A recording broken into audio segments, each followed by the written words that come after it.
What do you think it's going to be? Oh, I think it's going to be bad. I think there's going to be a lot of inflammation. There's huge stress, loads of sugar. I think I have had and still do have a sugar addiction. I wouldn't be surprised if I was pre-diabetic. But there'll be like big stress and also my thyroid. But I am tired, I'm stressed, I don't sleep. Chronologically, you are 48. Your biological age. Oh my God. Is. Oh God, oh God, oh God.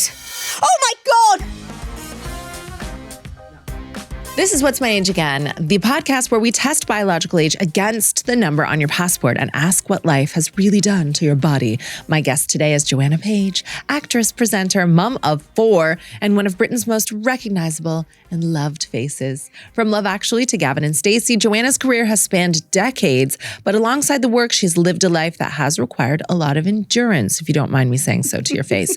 4 babies, complicated births, years of sleep deprivation, anxiety, and underactive thyroid, and the constant mental load of holding family and work together. Joanna has also spoken openly about being the kind of person who copes, who's nice, who says yes, who keeps going, keeps smiling, keeps everything moving until suddenly she can't, and only later realizes what that level of resilience costs the body over time. So today isn't just about motherhood being hard, it's about what happens when you are reliable, professional, low drama, and emotionally self-contained, and how stress, pressure, and survival quietly show up beneath the surface. Today we are asking whether all of that leaves a trace in the blood and what Joanna's biological age can reveal about stress, caregiving, and the long-term cost of coping. What's your reaction to that? Well, I think it's completely and utterly true. I've always, for years and years and years, felt really young and just light and young and full of energy. And I think because I look young as well, I've always looked young for my age. And always growing up, I did loads of dance and I loved yoga. Never thought about what I ate. I just ate food. Didn't ever crave cake or crisps or biscuits or anything like that. Just ate, good, healthy food. Just got on with life. And then at 35, I had my first child. And all the way through pregnancy, I had the worst morning sickness. And the only way I could cope with it was just by eating loads of junk food. Yeah. It was just like having the worst hangover in the world. And my dad is a feeder as well.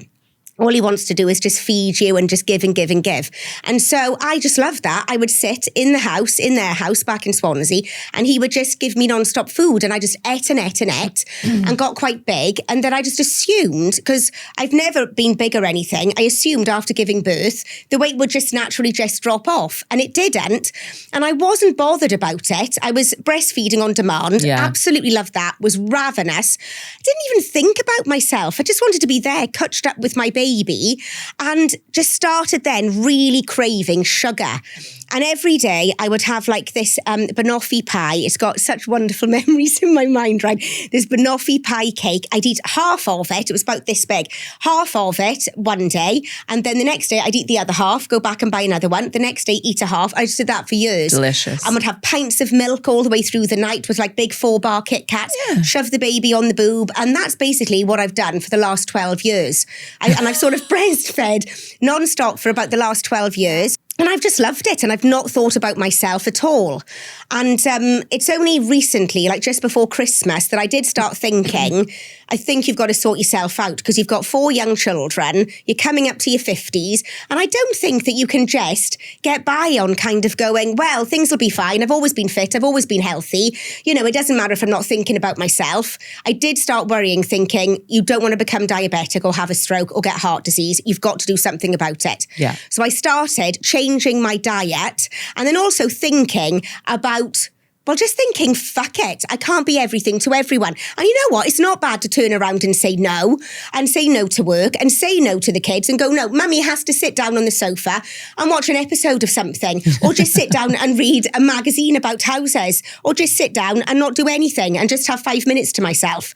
So that is where I am at the moment. It makes sense, though, that you would not have arrived at any of these conclusions for the last 12, 13 years, because it's true, you're a vessel muscle, your body is of service to these kids. You're keeping them alive. And I think it's great you're eating banoffee pie and drinking milk. You must have had so much milk. I think I've had so much calcium. And I think that, right, has been really, really good for me. Yeah. If there's something, touch wood, I'm not going to get osteoporosis because I think I've been good with my bones. Well, and also with your breast milk. So were you pumping as well or just exclusively breastfeeding? I didn't because... Did you have an oversupply? Oh my God, I had so much milk. I remember giving birth to Eva and she was like, she must have, 7th, 8th, 9th foot. Yeah, she was a month early and I had placenta previa. So we knew. No. Yeah, so I had gone in and said, at 9 weeks pregnant, I went into the doctors and I said, I think I'm pregnant. I just want you to know, I'm going to give birth naturally. I don't want an epidural. I don't want any interference. It's just all going to be natural. And they said, well, let's like, ma'am, this is a McDonald's. Yeah, they were like, we don't even need to think about that now. You're 9 weeks pregnant. Should we do a scan and just see if there's anything in there for starters?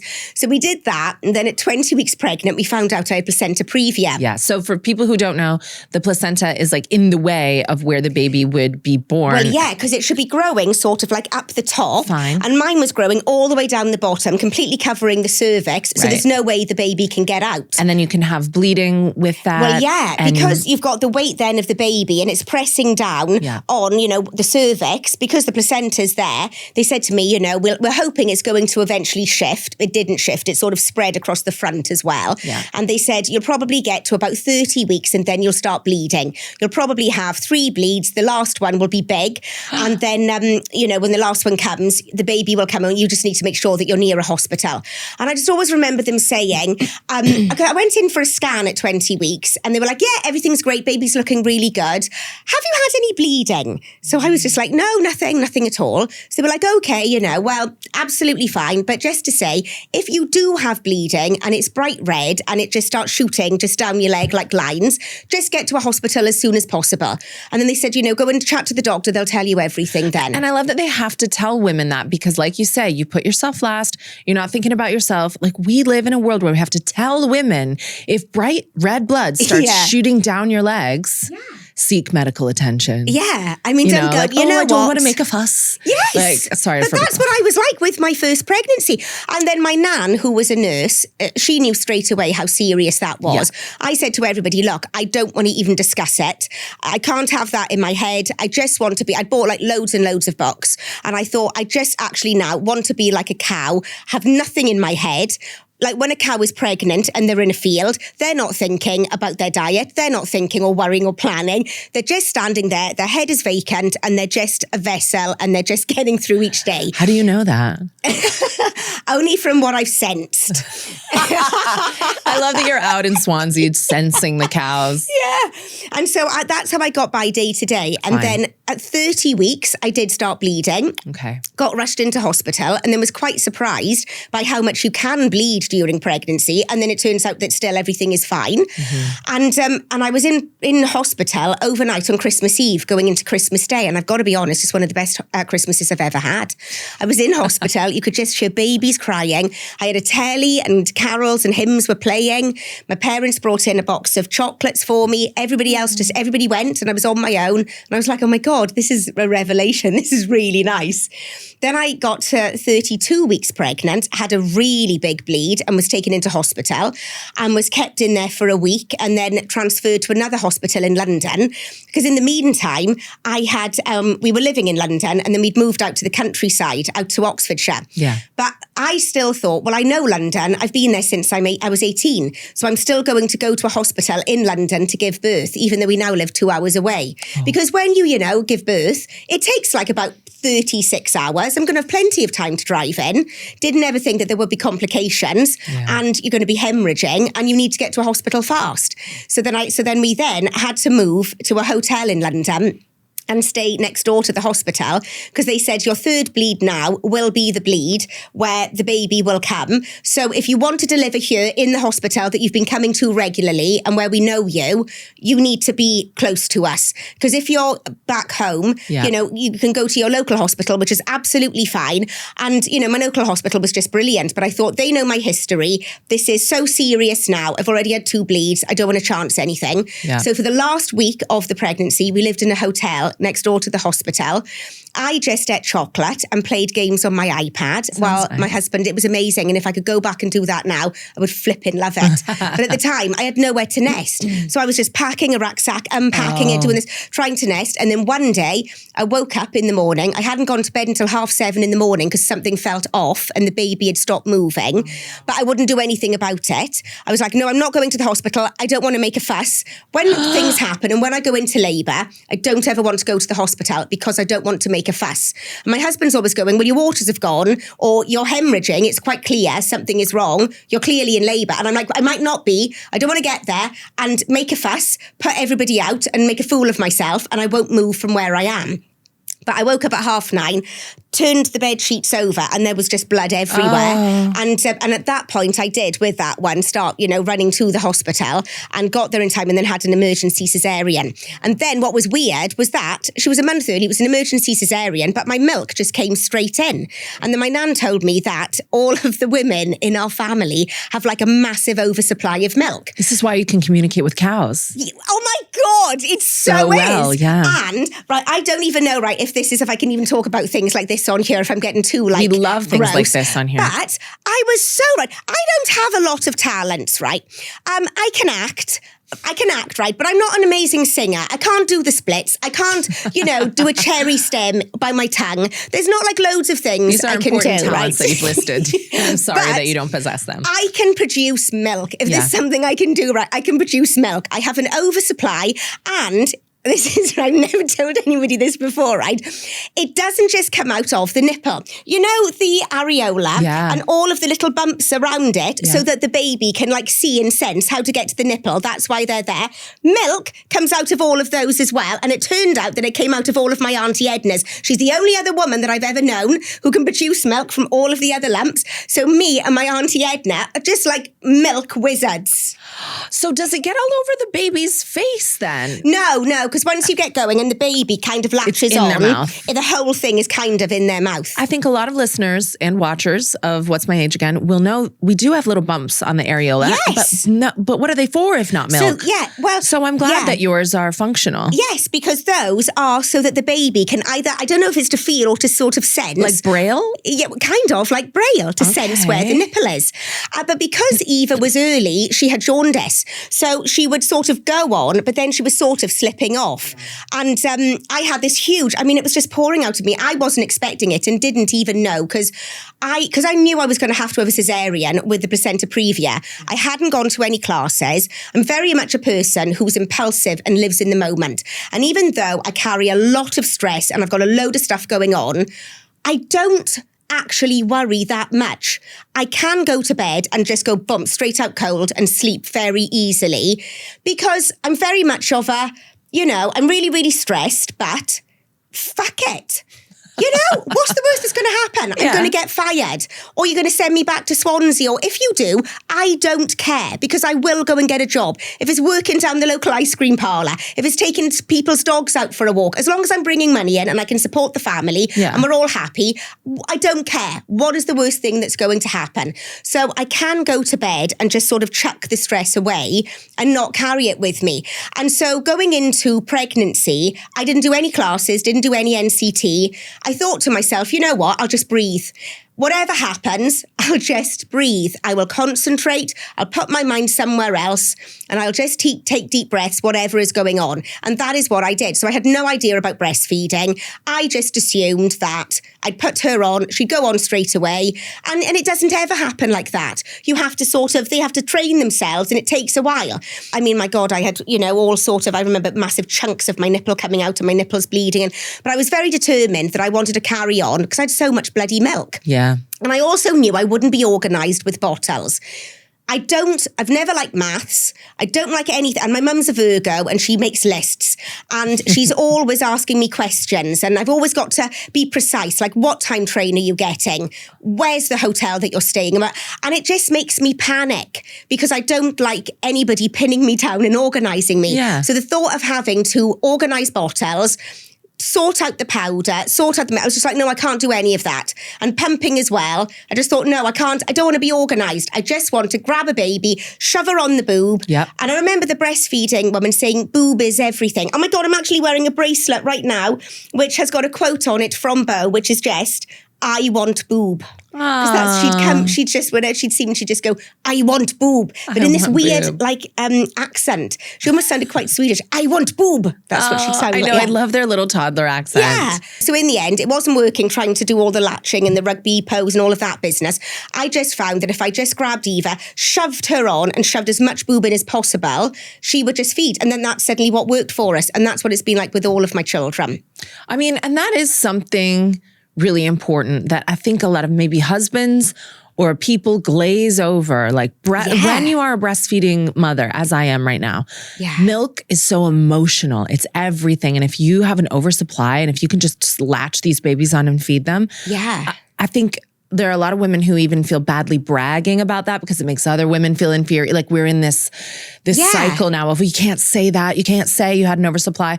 I think it's worth taking a moment and saying like that you are an overachiever. You are high functioning. You've got like special milk ducts that produce, and you've spent the last 12 years of your life dedicated and being really good at this incredible talent. I'm really good at it. With milk and feeding children. I mean, there's not many things, right, that I am good at, but this is something that I really just loved as well. And it was something, though, that just clicked with me because it was just easier for me.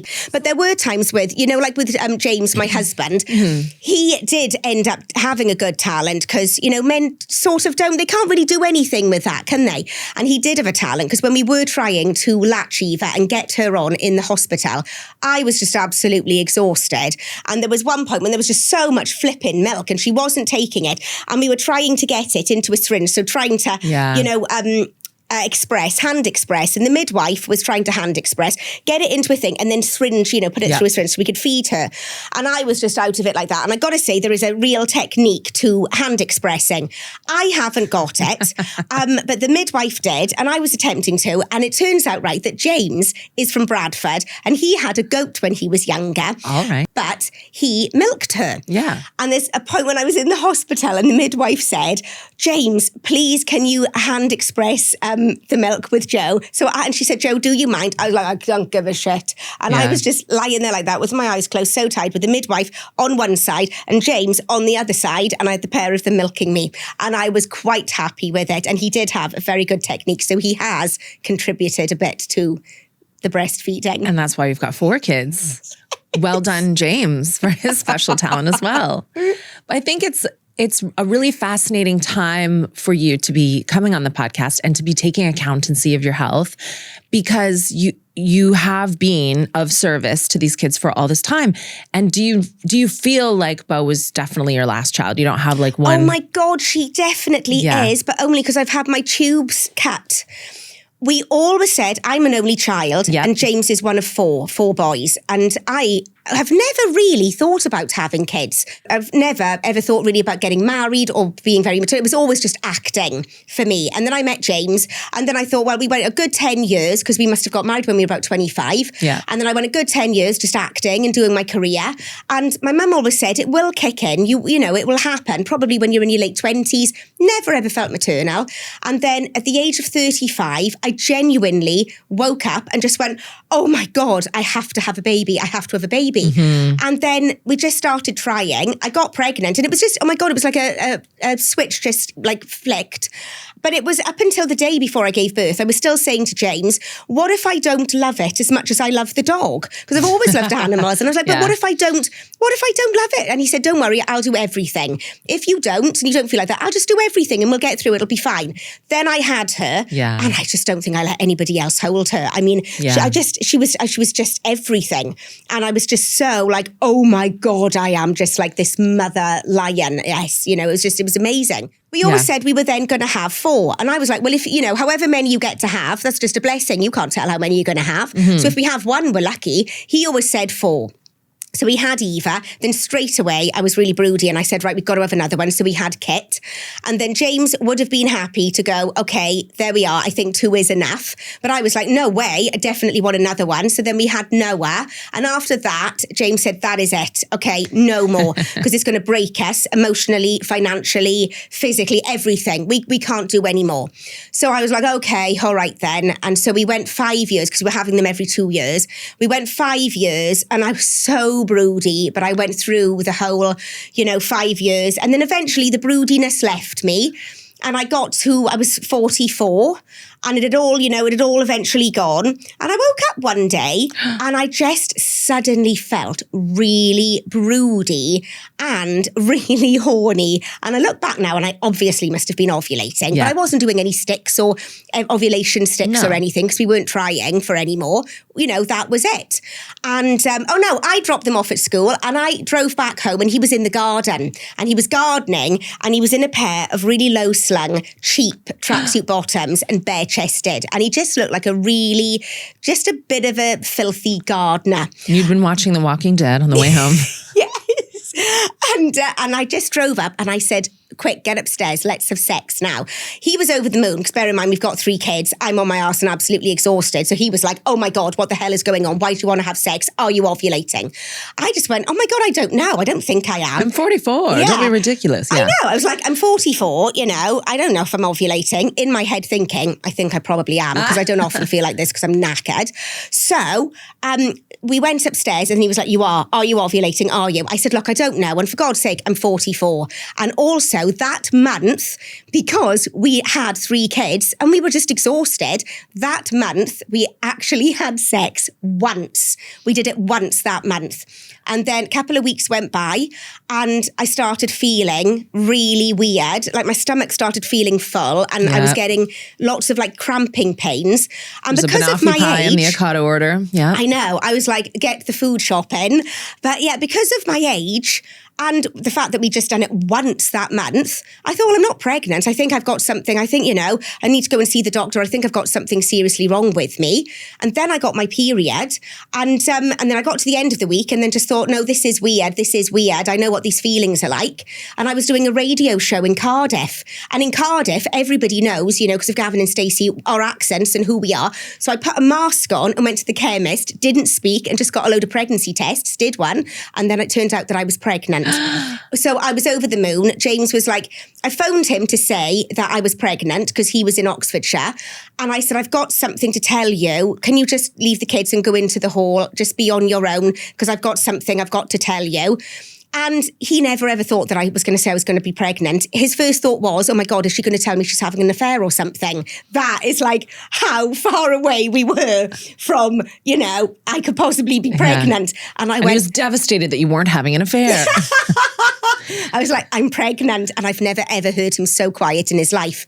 But really quickly, he just went, oh my God, this is amazing. This is amazing. And it was just brilliant. But then after 4, we were like, right, okay, we are done. And being pregnant at 44, oh my God, it was really hard. And so straight away I said, right, after this one, I am going to have my tubes cut. Okay. And I was quite absolutely fine about it. I didn't even have to think about it. And then after having them cut and having the baby, I went a couple of weeks and then I started researching. If you have your tubes put back together again, there's a 1 in 200 chance that you could get pregnant. And so I said that to James and he was like, oh, for Christ's sake, no, just stop it. Just stop it. So we are done. But if I'd have started younger, my God, I think I'd have just kept going. And do you feel any resentment whatsoever about the toll that motherhood takes? Because I feel sometimes like you both get to enjoy your children, but you've had life-threatening complications. You've given birth 4 times. You've breastfed everyone for 12 years. And you're both acting, presumably you have had to balance your choices differently. You've had to sacrifice a lot of yourself. Do you feel any fizzing resentment about that? No, because he looks like shit as well. Oh, good. I said to him the other day, he was saying that he needs to get into shape now because he does. He's now turned 50. And I'm starting to think, right, okay, we seriously do need to think about our health because, he's overweight And it's purely because we're tired. We don't think about ourselves. You know, he's drinking beer, not all the time, but I mean, my God, at the end of the night, you're like, Jesus Christ, just give me a glass of wine and he's going to have a can of beer and then we'll have a takeaway. Or so he, you know, needs to lose weight. He's really tired as well. So I don't look at him and go, my God, you managed to like keep yourself together, because he hasn't. He looks really rough as well, right? And I do use... He's catching strays in this interview. Poor James. Yeah. He's like fondling a goat. He's fat. He drinks. Yes. Okay. I know. And I do use it quite a lot in arguments. If I'm coming to the end, if there's something I really want, normally, right, I'll get it. Or like we compromise, we talk loads and it's like everything is fine. But sometimes if there's something that I'm adamant about, like I really, really want you to move that piece of furniture. And he's like, oh my God, just can I just have 5 minutes? I will say, I grew 4 children and I had 4 cesareans. A couple of them were emergencies. And I did that. And you can't say that you've done that. You haven't grown. So whatever happened, I would move that furniture, but I can't because of that. So I will use stuff like that against him. Not only did you breastfeed, not only did you have pregnancies, not only did you have cesareans, what was the conversation that led to you also having your tubes tied and our friend James not having a vasectomy and stuff? I thought, I just thought it's all a bit bloody pointless, isn't it? You know, I thought if I'm in hospital, it's my 4th cesarean, everything is going to be open. Yeah. So whilst you're in there, you may as well get that done, right? Because I don't have the time or the energy for, you know, getting back home. I'm looking after the 4 kids and breastfeeding and him going, right, I've got to go off now to the hospital to have a vasectomy. I haven't got the bloody time for it. Fine. And then for him to come back and then he's upstairs because he's got to have a lie down. I mean, for Christ's sake, I haven't got time. And I don't think he's got it in him. If anything ever happened and like we ever divorced or I died, I don't think he's got it in him to go on to another family and go, come on, let's start again. I don't think he'd even want to. But there was no sort of, I don't want you to do that or I want you to do that, or there wasn't even any thought. I was very much like, oh, whilst you're in there, can you just get this done? Because it's just something else to tick off the list. So you sound like someone who obviously takes on a lot. You're really high functioning. You're a really successful actor. You're also taking on all this like physical responsibility. You know that might show stress on the test. I think it will. And it troubles me, Joe, that you're like, oh, the best Christmas ever was when I was in hospital. That really speaks a lot about what you've got going on at home. A treat for me is like just time on my own. Yeah. Just time where I'm not talking to anybody. I'm not cooking anything.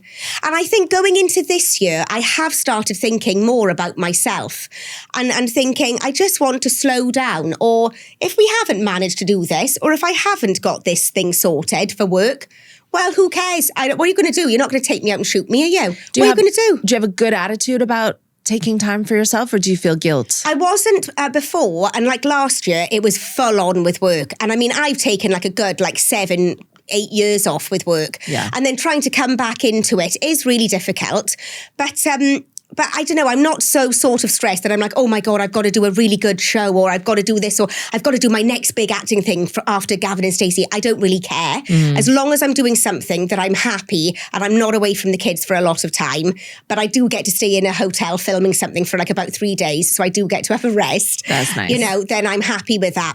So I don't really carry a lot of guilt or a lot of anything like that. But at the beginning of this year, everything was packed in just too much with work. And it's the only time I ever sort of had a bit of a mini breakdown. And I just thought, I can't do this. I don't know what's going on in school. I don't know what's happening with the kids. Eva had a complete meltdown because I just hadn't been there because I was promoting my book and doing book festivals and stuff. So I just wasn't home like I normally am. And, you know, it was, and so for the first time ever, I just phoned my agent and said, I'm just not doing anything. Everything that's booked in, cancel all of it. Oh. And she said, we can't. And I just went, fuck it. Not doing it. I'm not doing it. And so then she said, can you just manage to do a bit? And I just went, no. And I turned my phone off. And I just went, fuck it. Okay. If I get fired from staff, I get fired. What are they going to do? I mean, you know, as long as I can earn enough money to put the house over our head and have some food and we can all have a laugh together, I don't fucking care. And that's the attitude I'm in right now. I didn't know you had that in you at all. Oh my God, yeah. You said no. And you meant no. Yes. And switched my phone off and just ignored everybody then for the week. A mother and a woman who employed no as a full sentence. Yes. And they pushed back and they said, oh, you can't do that. And you said, Yeah. Fuck it. I went, fuck it. No, I'm just not. Oh, that's And very switched good. my phone off and just went, what's the worst that's going to happen? I mean, because what is the worst that's going to happen, right? Say I lose all of my jobs and it all just goes wrong and whatever. Well, I know that wherever I go, I will do something and I will make a success of it. And James is always quite surprised by this because he's a Scorpio and he's from Bradford. And what's your star sign? I'm an Aries. I'm an Aries and I'm Welsh and I don't know, I'm just sort of, my personality is, we are complete and utter opposites. So he will always go into something with a negative angle of, but what if it doesn't work? We need to make sure that we've got all eventualities covered. And I'm like, it is going to work. If I have said yes to a film and I have to learn how to play the saxophone in 24 hours, of course I can do it because why wouldn't I be able to do that? Yeah. So, I know that if I've now gone, I can just say no. I can say no and I want to sit on the sofa and I want to eat chocolate and I just want to watch John Bernthal on Netflix today and nobody is going to stop me from doing it. Fuck the lot of you. This is great because I think that once you've reached national treasure status as you have, you can say no, but a lot of women especially don't know that. And I think with you, we've come to know you as being so nice, perfectly nice and kind. And I don't know if it's like your actual demeanor is very nice. Your face is so beautiful and friendly and nice. The Welsh accent certainly helps. You don't see a lot of Welsh villains. No, you don't, do you? But do you know, as I've got older, I think, and I mean, I'm getting into it, but I think I do a whole load of masking. But what me now, right, this is me. This actually is me. But James, would say to me, God, people don't know the real you. But I think people do because people have seen me as Stacey and being all really sweet and really nice, like all the time. Although in series 1, Stacey wasn't like that. And, it was all much earthier and rawer in the first series. But I do think people always think of me as being really sweet and really nice because I think actually I am like that. And I am always very positive and always up for something. I'm quite impulsive and I don't like moaning. And I think I'm very feisty. But I do think I get exhausted sometimes. I did an interview the other day and the woman said to me, do you think you've got ADHD? And because I go from one thing to the next thing to the next thing. And I don't know if that's my personality. And if I always want to achieve something and then I choose something and I do it 100% and I get really good at it. And then I go, right, okay, done that. And then I go on to the next thing. And I've always thought that's my personality. You thought about it, like, shall I delve into ADHD? You got distracted. You didn't look at it again. Yeah. And then I said to James the other night, do you think that I could be somewhere on the spectrum? And he went, yes. And I was like, what the fuck? Do you actually really think that? I was expecting you to say no, but you really do. And he said, well, I think that we all are, to be perfectly honest, I think you definitely are. You're a firstborn daughter, only child. You have all these kids. You're really competent. Like if that's what a little sprinkle of ADHD is doing for you. So, you were saying about, am I really nice and sweet? And I think I am. Yeah. But there is a real feistiness to me. And, say with James, I mean, we are just like, boof, like that. But he is much quieter and calmer and slow and more thought out. But I mean, if I've got something that is bothering me or I'm not the sort of person who'll keep it to myself. I like everything out in the open and I like to just sort of, boof, it just all comes out. Like when we had Eva, she was only a couple of weeks old and he was doing voiceovers in London and it was 8:00 at night. And now when I look back, I'm like, oh my God, I only had one baby. I don't know why I didn't sit on the sofa, watch telly and just shove her on the boob. But I was exhausted. I'd got all the way, I'd done the bath and he still wasn't home. And he thought it would be a good idea to stop and get a takeaway. And he eventually came home by about 8:30. I answered the door and was hysterical, just going, where have you been? Where the hell have you been? I'm so tired. Yeah. And then he said, I've brought you a takeaway. I thought, I was doing something good. And I was on the front lawn and I got the takeaway and I screamed, you can shove your fucking takeaway up your fucking arse.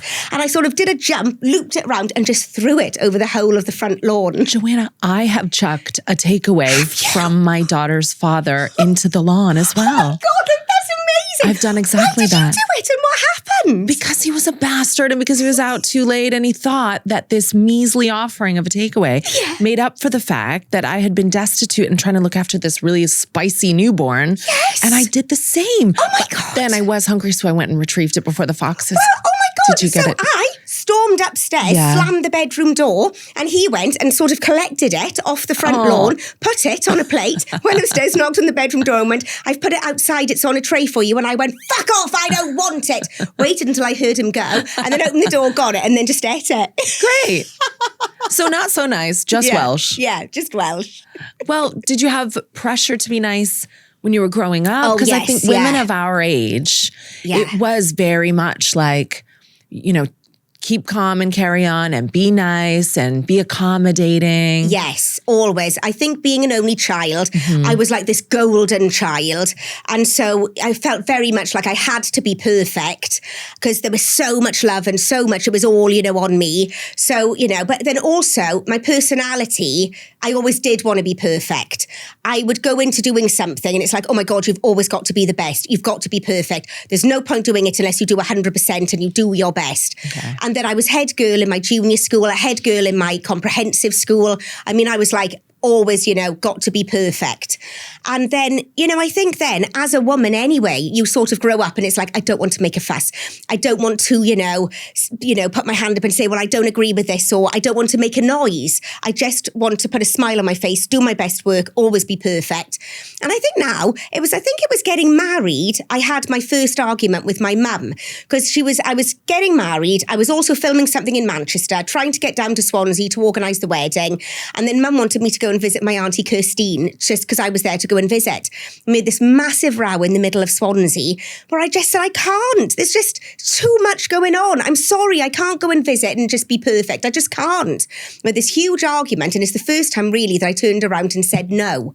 And then, I mean, we were absolutely fine, and we've had arguments since, but most of the time we're just absolutely fine with each other. But that's really the first time I kind of said no to something. Yeah. And then now, at the age of 48, I love saying no. And I kind of delight in now going, I'm going to do shit work. I've just thought, just get on with it. Don't be perfect. Do shit. Do it rubbish. At least you've got the job done. And there we are. It's like it's all done then. And so that is what I'm going into my 50s with. Do shit work and say no. And that's where I am. I like it. Yeah. I don't think that you're going to be able to live up to doing shit work. I think this is a really good mantra. I don't think it's going to happen for you. You do but most of the time you end up doing something good because you start on it and then you end up doing something, and it might not be like 100%. It might be like 80%, but that's kind of quite good anyway, you know? So that's what I'm going for now. I'm supposed to actually say, what is nice in work is that I've started doing my own podcast. Yes. It's called Lush. And basically that has been a relief because it's me on my own. I'm talking about my life, being married, having 4 kids, 4 guinea pigs, 2 dogs, what's going on in my life, what I think about stuff going on. And I'm not having guests each week. Yeah. Because I get quite stressed about that anyway, and I like being on my own. But I've started letting James come on and join me on the pod. And that's been a revelation because we're like passing ships in the night. Yeah. And we're going into our studio, sitting in there for 2 hours, and most of the time we're going in on an argument. And the other day he said, what, you actually want me to come in because we've just been arguing? And I said, yeah, come on, let's just get on with it, shall we? Be professional, James. Yeah, come on. As we sat next to each other and I just started talking, saying, well, to be honest, it was touch and go whether we're going to start this morning because we're in the middle of an argument. And we talked about it. We talked all the way through it, and it's become like couples counselling because we're forced to sit there, look at each other, talk about our marriage and what's going on and what we think and feel. I can say to him the fact that you know how I like to have a cup of tea made, but you think it's stupid and you think it should be made this way, and you continue to do that after 26 years of marriage. Basically, I feel that that's because you don't love me as much as you should. And we just talk, and he comes out and he's just like, he's absolutely buzzing, and he's just like a new man because we're starting to connect. So it's really good. However much he loves you, he does not love you as much as he should. He shouldn't. He should kiss the ground you walk on every single day. Yes. Make your wild tea the way you want it. Yes. So because how do you grew 4 children? Yes, and so much more. And because you are a national treasure. It's tricky for the test because I've done a lot of these now. I think that women who are overstretched, that shows up as stress, as inflammation. It alters the biological age.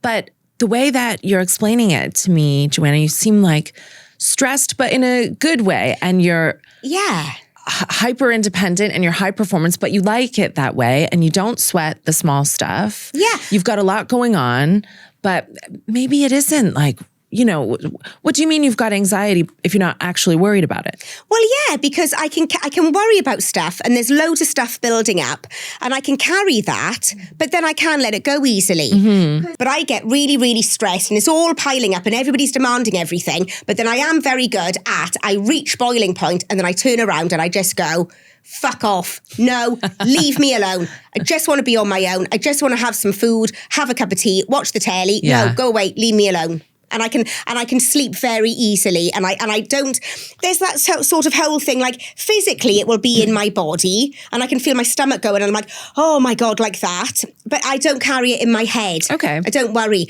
I don't care enough about the job or about anyone's opinions of me or about holding everything up, for everybody, apart from like looking after my kids. But I don't care enough that if it all went away and I lost this job, I wouldn't be bothered. I'd go and just do something else. And when did the thyroid diagnosis Gosh, that was in 2004. Oh. And my mum had an overactive thyroid when she had me. And they took too much of her thyroid out. So then she went underactive. And for ages, I was like mid-20s. For ages, I just felt really slowed down and really, really tired. But I didn't think about it because, as a woman, as a young woman, you just kind of just live day to day. And even if you feel really weird, you don't really do anything about it. The most you do is like go to the doctors for a smear test. That's it, you know. And so I would get up in the morning and I put a load into the washing machine and then I would sit on the sofa in the kitchen and I would just stare into space from about 10 o'clock in the morning till about 4 o'clock in the afternoon. I would just sit there and just like stare and just think, and I just physically couldn't move. And I remember thinking, oh, this is weird. Something is wrong after a good few weeks.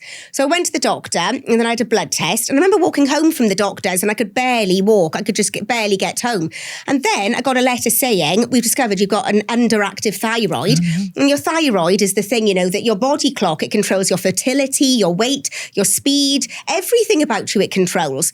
And it was quite, easy. I just had to then go on thyroxine tablets to like prop me up to the right level. And I've just got to stay on those now for the rest of my life. And I don't worry about it. I don't think too much about it. Although every now and then I do like to remind the family that if we were on a desert island and we were shipwrecked, slowly I would get slower and slower and slower without any medication until eventually I would go into a coma and then I would die. And I like to tell them that every now and then. Whoa, that's what happens if you don't take thyroxine? Yeah, it'll gradually get worse and worse and worse. Until, this is what I've read, don't hold me on this medically, till eventually you'll go like into a coma because it gets worse and worse, and then that'll be it.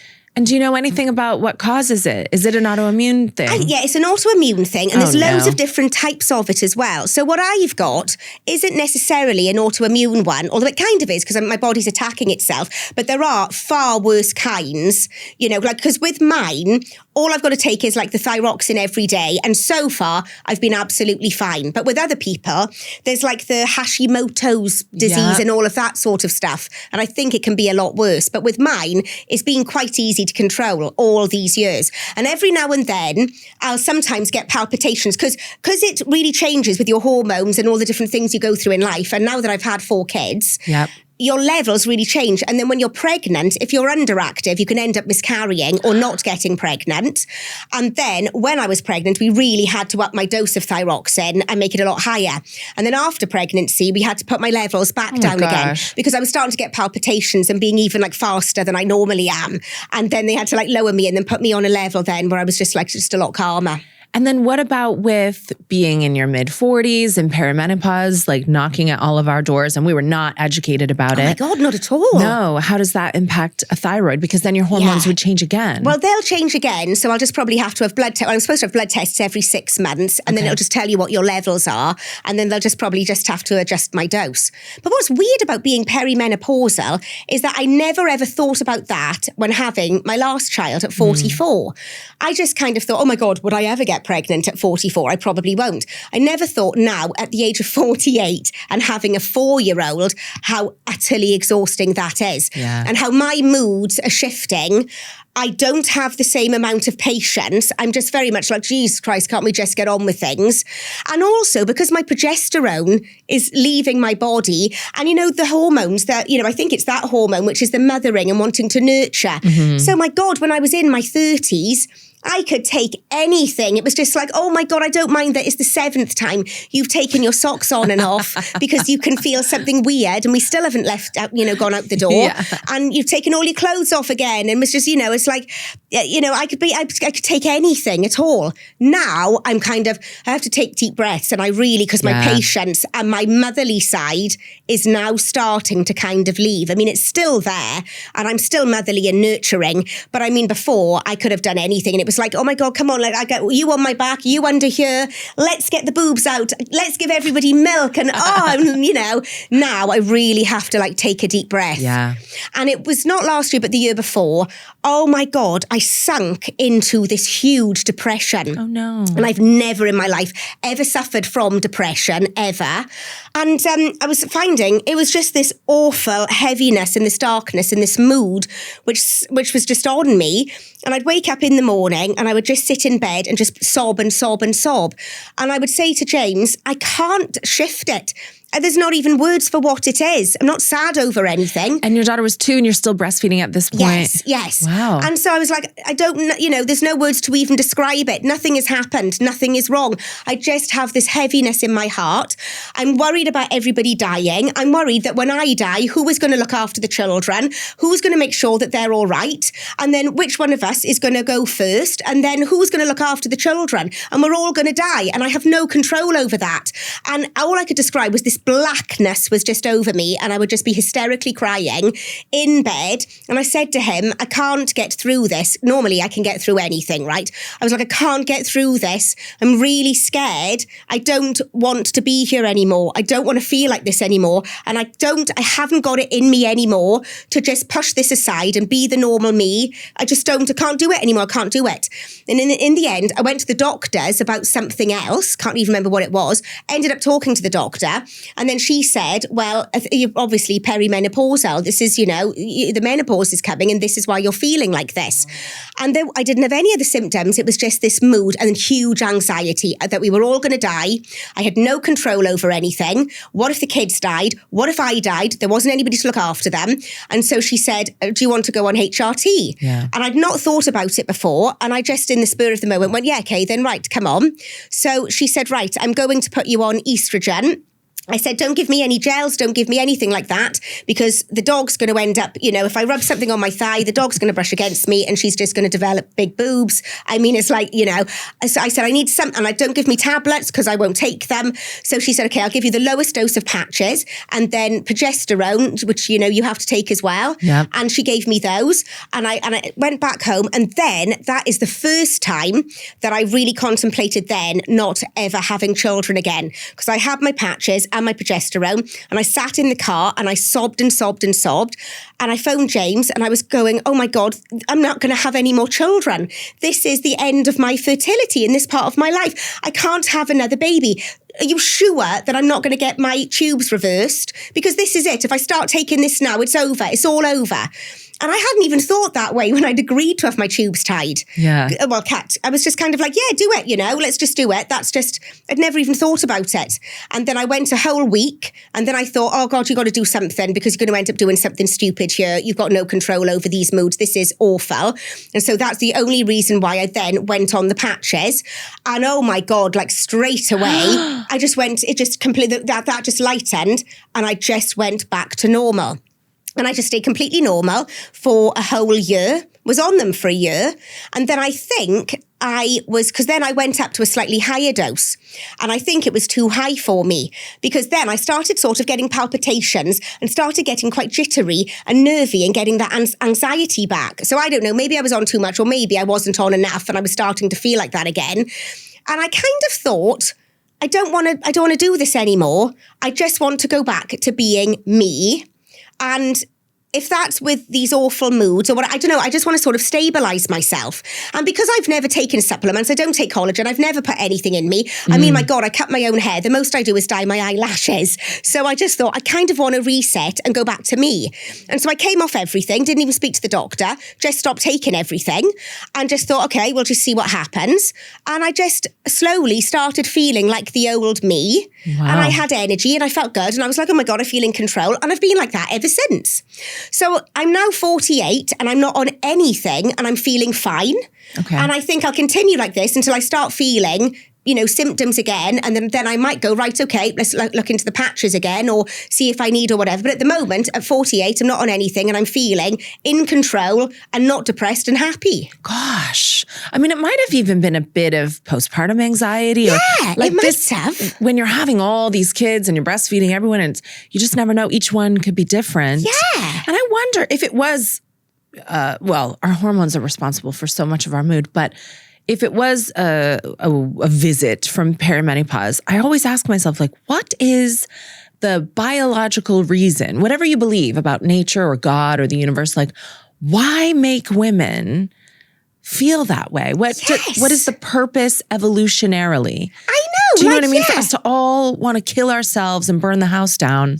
Yes, because I mean, what is it? Because we're good mothers. So it's not like nature's gone, oh, I can kind of sense that you shouldn't have any more because you're not actually a good mum. So I think you need to take yourself off and take yourself away from everybody, which is what you feel like doing. I mean, like, what is nature saying? Someone said to me that a lot of mums reach perimenopause when their daughters are teenagers, and it's like a synchronized rejection of each other. Oh my God, that's so good. I know. Like, that is so good. To make it easier for both parties to move on. I know. Because that is exactly where I am now, because Eva's about to turn 13 and you can see that she is like, she's still so loving or whatever. But then every now and then it's like a complete rejection. Yeah. And we had we didn't have an argument. She went ballistic and I was trying to keep calm in the situation over a phone. And then she marched up the stairs and she turned around and she just went, oh, like this to me. And she's never done anything like that before. And I just went, all right, yeah, seen it all before. Go up to your room. It's fine, whatever. I'm not starting to panic that she's not wanting to be with me all the time. Although I'm kind of thinking now more about, I really need to make sure that we are connecting and we are talking, because you can see her going into another realm. And so I keep making sure now that I'm going into her room and hanging out on her bed and we're connecting and we're really talking. Might not be as much as before, but when we do connect, I'm like, right, what's going on? What's the goss in school? What's happening? How are you feeling about so-and-so? And we have a real good connection. But it is, we're both going like this to allow nature to take its course. Maybe that's why. I mean, I don't know. It's one of many theories. And did she find it difficult that a lot of your attention's on the younger ones? What age are they all? Yes. My smallest is 4. So I've got 4, 9, 10, and then Eva's 12. Oh my God, about to turn 13 at the end of the week. Yeah, and then recently, because I've always been there, because I took time off work, last year is the most that I've just not been there for days and days and days on end. Or like popping back home and then going, right, I'm sorry guys, mummy's got to go now straight away, or tomorrow morning early, just not being there at all. And then when I am there, completely and utterly with Bo, because she's 4 and she just wants me all the time. I'm still settling her. And then, recently Eva had a complete meltdown. And because it started over, you always find now with teenagers, something which starts over something which seems quite small, then really snowballs and becomes absolutely massive. And it turns out that it's because this was the underlying problem. Yeah. So it started out with a talk about something else, and then it went all absolutely berserk about, you're not here anymore. You just haven't been here. You weren't here for me the last 2 months. And it's really hard, because as much as you are trying to be there, this is the most I've gone back to work. And then I'm also trying to look after a 4-year-old. And all of my working started, I think, just before the Gavin and Stacey finale. So that started in the October. Then we went into, we filmed all of it. Then it came out. And then all of the year after that, I was doing my book and then started filming shows and then being away. So, that was just, and trying to deal with that and cope with that is really difficult, and giving each of them enough time. And if I just had one, my God, it would be like, well, God, it's huge. She's becoming a teenager. Everything is changing. We've really got to make sure that we're on the ball with like phones and technology and mental health and hormones. And that's just like something that, just another side of the things that you've got to look after, because you're still looking after a flipping toddler and you're perimenopausal, and it's so incredibly difficult. And do you know what I found recently? Was talking to all of them. And bear in mind, right, for the last 12 years I've been breastfeeding. I have done all school drop-offs and pickups. I've done all of the food. I've been there, solid, right? I've done the whole shebang because I've wanted to be. The other day, because it's only now recently in this last week, I'm not working now for a bit and I've had some time off. I was doing the school pickup. I went there, picked them all up. They were like, oh my God, Mummy, I can't believe that you're here. Why are you picking us up? I said, well, my gosh, because I've always picked you up and I'm not working this week. They said, you've never picked us up. I said, can I just say, for the last 12 years, can you remember me picking you up from school and dropping you off? And they said, no, we never remember you doing it. So basically, all of that's just gone to shit. It's like, don't remember any of it. What they remember is their father doing it in the last year. Yes. Haven't remembered the last 12 years of everything that I've done. And so many people are going to find this relatable because even my latest baby was born 3 months ago. So I haven't been around. Oh my God. Yeah, only 3 months 3 months ago. You look incredible. That's true. Oh. But but it's the exact same. It's like the kids don't even remember me. And Fred said to me, Mom, he's 4. Do you want to know everyone in my family that I love? I said, yes, Fred, tell me everyone in the family that you love. He goes, Daddy, number 1. Holland, Fenna, Violet, and that's the end. Oh my God. I said, you don't love me, Fred? He said, no. And I came out of Daddy's tummy. Oh my God. And I was like, fuck you. These kids deserve to have their school bags swung around and chucked into the garden as well. Oh my God, that is just so hard. I don't think the mum guilt or just feeling just that little bit shit about yourself ever goes, because there's just always something. And this is why I'm glad that you're starting to carve out some time for yourself. You do need to put yourself first, because no one else in that family, no matter how much you have laid on your sword and sacrificed yourself, literally you physically risked your life, probably multiple times, so that those ungrateful children could be alive. And I know you love them and they're great children, probably. But you moms everywhere, you do have to reach a point in your life where you go, okay, I'm going to start eating right. Yeah. I'm going to address this borderline Hashimoto's. I'm going to take myself to Netflix to watch my hunk celebrity crush. Yeah. I'm kind of like, oh my God, everything, all of the hidden things as a woman and a mum that are all just put on you. It's really hard. So I'm expecting inflammation, stress, and I'm not expecting to have a fatty liver or anything like that, because I don't think I drink enough for that. But I do think I wouldn't be surprised if I'm pre-diabetic. That is what I'm worried about. Are you ready to find out? Oh my God, yes. I'm excited. Oh my God. What actually is your chronological age? It's 48. Are you ready to find out? Oh my God, yes. Okay, we will be joined now by Dr. Nicola Conlon to reveal the results of your biological age test carried out by the wonderful people at GlycanAge.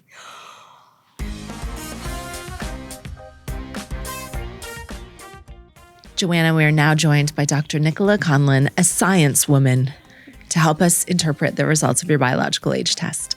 What do you think it's going to be? Oh, I think it's going to be bad. I think there's going to be a lot of inflammation. There's huge stress, loads of sugar. I think I have had and still do have a sugar addiction.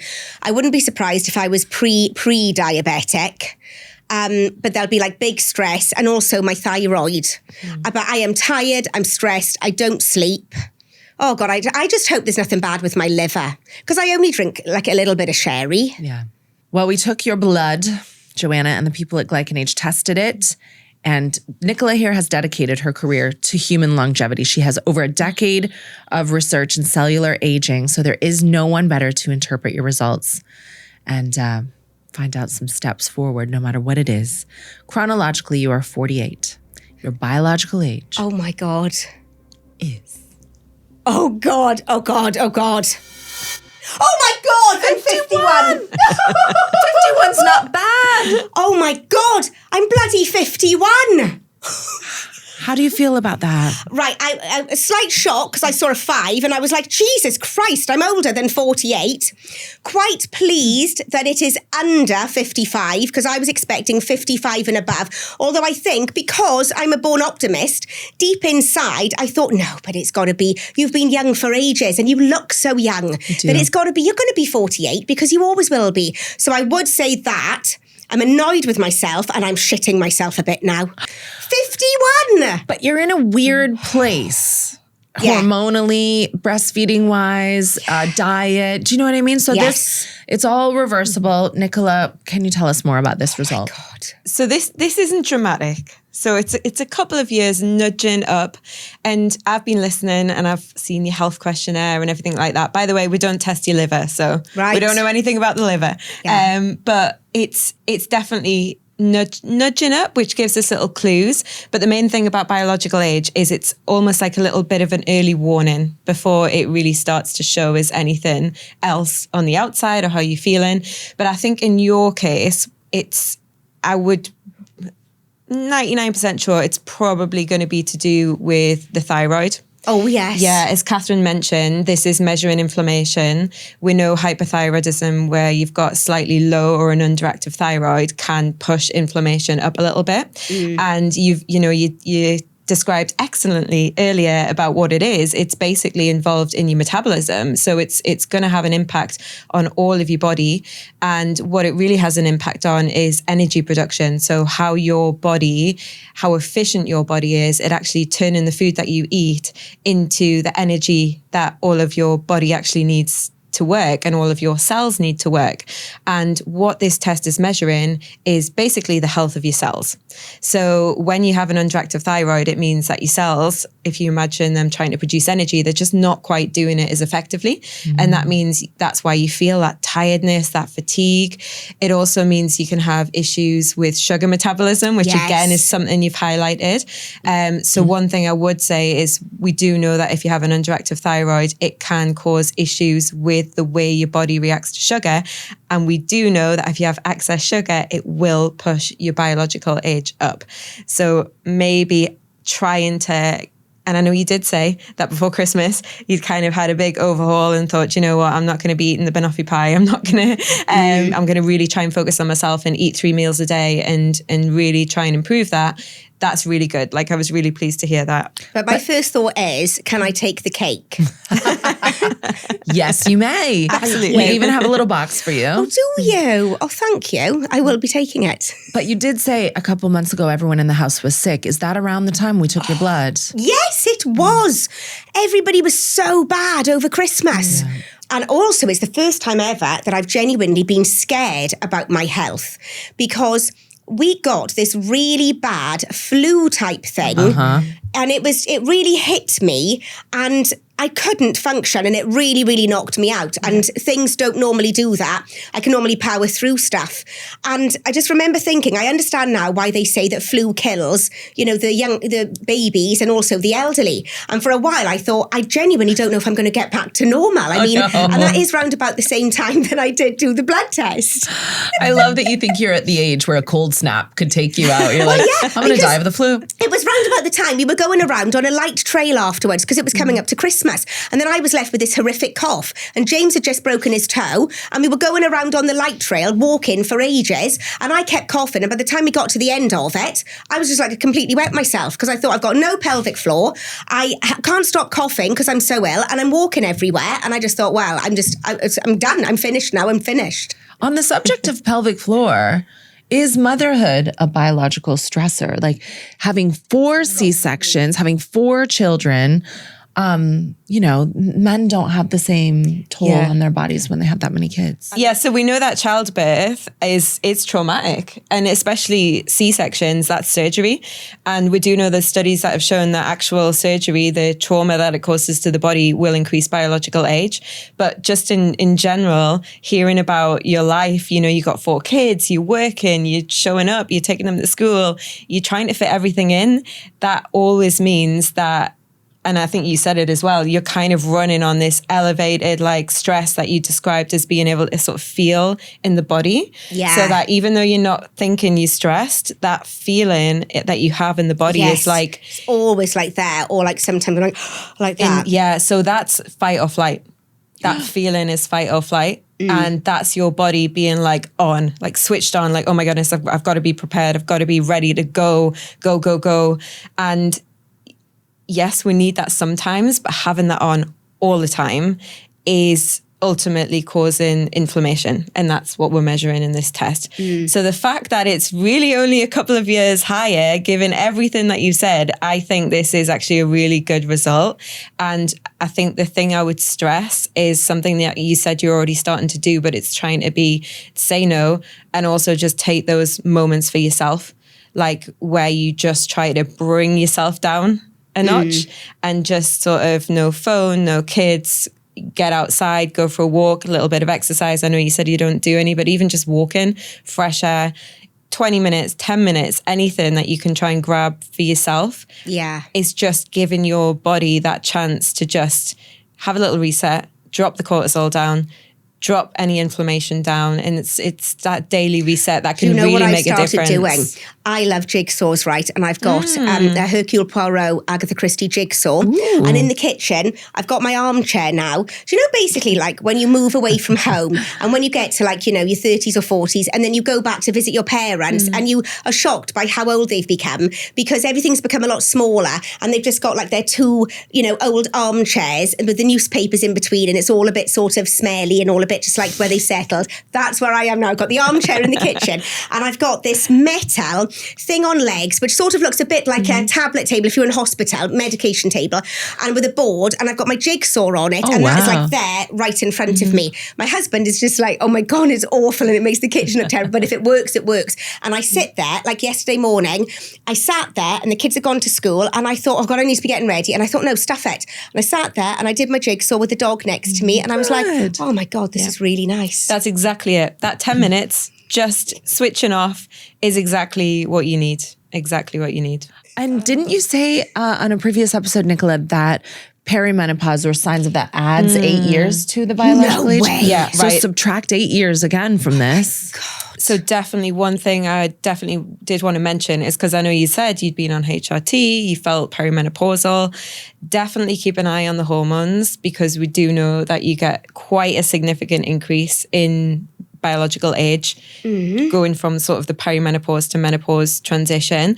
And the thing with you as well is that a lot of the symptoms of having a low thyroid can also mimic symptoms of perimenopause and vice versa. So, and they're kind of, when you look at what they're doing on a biological level, they're kind of impacting the same things. So it's definitely important for you to keep an eye on the hormones. Did you get your hormones measured when they, right, okay. No, I had no blood tests. They just gave you they just gave me the lowest dose of the estrogen patch with progesterone and then gave me a slightly higher one after that. Yeah, okay. It's a bit wild that they wouldn't measure it. Yeah, it is wild, but you know, you just, I guess for a doctor, you're describing symptoms that sound like perimenopause. Given your age, it's like first line of treatment. Let's just give you this. You know, because I came off it. Is there ever a moment when it's too late to go back on? Like, say I got to like about 52. Can you still go, oh God, I want to go back on so it we know that for most women, hormone replacement therapy is incredibly beneficial.